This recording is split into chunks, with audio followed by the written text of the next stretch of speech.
सो यार एमसीयू में हमारे सुपर हीरोज की जो आइडेंटिटी है, एज वी नो कि कोई ना कोई कैरेक्टर यहाँ पर आके पूरा कर रहा है। जैसे कि कैप्टन की आइडेंटिटी यहाँ पर सैम ने ली है और साथ ही ब्लैक विडो की लेगेसी अब उसकी बहन कंटिन्यू करने वाली है। तो फिर क्यों ना आज की इस वीडियो में हम बात करें एक ऐसे कैरेक्टर के बारे में जो हमारे वन एंड ओनली हॉकाई की आइडेंटिटी लेने वाली है या यूं कहूं कि ले चुकी है। सो है गाइस, सब सुपर इन्फो चैनल से मैं हूं अभिषेक और आज के इस वीडियो में हम बात करने वाले हैं केट बिशप के बारे में। सो अब without wasting much more time let's finally jump into it.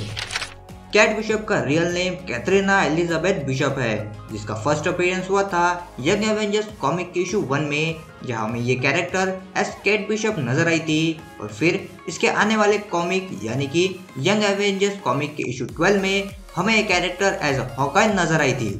Kate bishop एक अच्छे खासे रिच फैमिली से बिलोंग करती है और अब जैसा हम जानते हैं कि किसी भी रिच फैमिली में सिचुएशन इतनी भी ज़्यादा अच्छी नहीं होती है, तो सेम यहाँ पर भी केट का उसके फैमिली के साथ कुछ ज़्यादा अच्छा बॉन्ड नहीं होता है और इसीलिए वो काफ़ी ज़्यादा समय अकेले ही रहती थी। और साथ ही उसकी माँ की भी डेथ एक कार एक्सीडेंट में हो चुकी होती है। और फिर अब इन्हीं सब सिचुएशन के बीच में एक दिन केट को ये दिखता है कि उसके पिता किसी एक अनजान आदमी को पीट रहे होते हैं, जहाँ पर फिर एक टिपिकल कॉमिक बुक कैरेक्टर की तरह वो ये डिसाइड करती है कि वो इन्वेस्टिगेट करेंगी कि आखिर उसके पिता क्या कर रहे थे। आगे फिर वो अपने पिता को फॉलो करती है और उसे फिर पता चलता है कि उसके पिता किसी एक क्रिमिनल ऑर्गेनाइजेशन के साथ एक डील कर रहे होते हैं। और अब इससे पहले कि केट उस जगह से निकल सके, कुछ लोग केट को वहां पर पकड़ लेते हैं। लेकिन फिर अब कहानी में आता है एक बहुत ही बड़ा ट्विस्ट, जहां पर उस जगह पे सभी एवेंजर्स पहुंच जाते हैं, जिन्हें देखने के बाद केट काफी ज्यादा फैसिनेट हो जाती है, स्पेशली हॉकाई को देख के, क्योंकि एवेंजर्स की टीम में वो एक अकेला ऐसा सुपर हीरो था जिसके पास कोई भी सुपर पावर्स नहीं थी। वो जो कुछ भी था वो अपनी स्किल्स की मदद से था। आगे फिर स्टोरी लाइन कंटिन्यू होती है यंग एवेंजर्स के इवेंट में, जहां पर केट अपनी बहन की वेडिंग में आई होती है, लेकिन तभी वहां पर कुछ गैंगस्टर्स अटैक कर देते हैं, जिन्हें रोकने के लिए सेम उसी वक्त यंग एवेंजर्स भी पहुंच जाते हैं।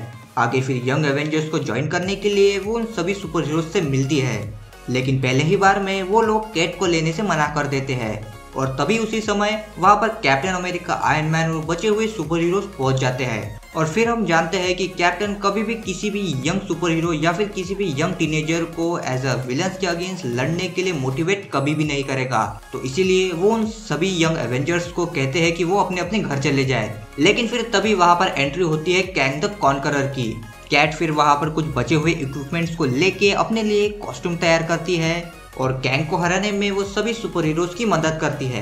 और फिर एंड में कैप्टन फिर से उन सभी टीनेजर्स को यंग एवेंजर्स प्रोग्राम को शट डाउन करने के लिए कहता है। लेकिन अब ये कहने के बावजूद भी वो लोग यंग एवेंजर्स को कंटिन्यू ही रखते हैं और एज अ रिजल्ट उनके एक मेंबर को काफी गहरी चोट लग जाती है, जिसके बाद कैप्टन उन सभी टीनेजर्स को काफी बड़ी डांट लगाते हैं। जहाँ पर फिर केट बिशप स्ट्रेट फॉरवर्ड आके कहती है कि अगर आपने हमें प्रॉपर गाइडेंस प्रोवाइड की होती तो आज ऐसा कुछ भी नहीं होता।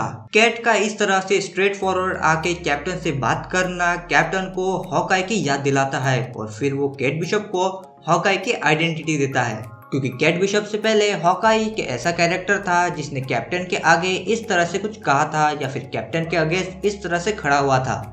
आगे फिर क्लिंट बार्टन वापस आता है, लेकिन इस बार हॉकाई के रूप में नहीं बल्कि रॉनिन के रूप में, और फिर वो केट बिशप को एक अच्छी खासी ट्रेनिंग प्रोवाइड कराता है।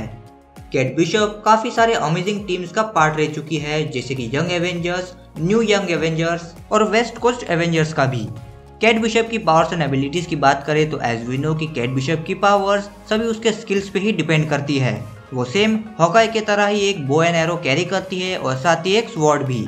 केट बिशप स्किल्ड एथलीट है, मास्टर ऑफ मटेरियल आर्टिस्ट है, मास्कमैन और साथ ही एक मास्टर आर्चर भी है। और इस कैरेक्टर को अपनी खुद के एक पर्सनल कॉमिक बुक सीरीज भी मिल चुकी है। और अब रही बात एमसीयू में इसे देखे जाने की, तो ऑलरेडी इस कैरेक्टर के जलवे हम देख ही रहे हैं। बट वेल गाइस, खैर अब ये था एक complete origin video cat Bishop का कॉमिक बुक से। सो अब आपको मेरा आज का ये ओरिजिन वीडियो देख के कैसा लगा है मुझे कमेंट करके जरूर से बताएं, और साथ ही कमेंट करके ये भी बताएं कि अब आप कौन से और न्यू कैरेक्टर्स की भी ओरिजिन स्टोरी देखने में इंटरेस्ट रखते हैं। और साथ ही अगर आप इस चैनल पे न्यू हो तो यार वो अब तक क्या कर रहे हो, जाके चैनल को सब्सक्राइब करो और साथ में आने वाले बेल आइकन को भी याद से प्रेस कर देना। एंड टिल देन आप यहाँ पर डिस्प्लेड कुछ इंटरेस्टिंग वीडियोस को वॉच कर सकते हैं।